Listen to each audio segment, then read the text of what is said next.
ప్రస్తుత ఆధునిక యుద్ధంలో యుద్ధ వ్యూహ నైపుణ్యంలో భారత్ శక్తివంతమైందని నిరూపితమైంది.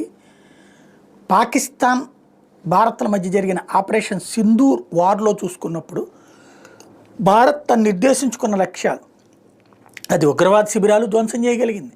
ఏదనుకుందో అది పిన్ పాయింటెడ్గా చేసింది. మిగతా పబ్లిక్ ఎలాంటి లోపం లేకుండా, ప్రాబ్లం లేకుండా చేయగలిగింది. కేవలం ఉగ్రవాదులే చచ్చారు, ఆ ఉగ్రవాదుల కుటుంబాలే చచ్చినాయి. ఆ విధంగా చేయగలిగింది. నెంబర్ 2, ఆ తర్వాత పాకిస్తాన్ చేసిన ఓవర్ యాక్షన్కి ప్రతిస్పందనగా భారతదేశం పిన్ పాయింటెడ్గా వాళ్ళకి సంబంధించినటువంటి యుద్ధ బేసుల్ని, ఎయిర్ బేసుల్ని విధ్వంసం సృష్టించింది. ఆవాక్ సిస్టమ్ ధ్వంసం చేసింది, ఎయిర్ డిఫెన్స్ సిస్టమ్ ధ్వంసం చేసింది.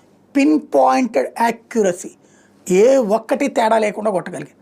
ఇది ఆధునిక యుద్ధ రంగంలో అద్భుతమైన, అత్యంత విలువైనటువంటి నైపుణ్యం.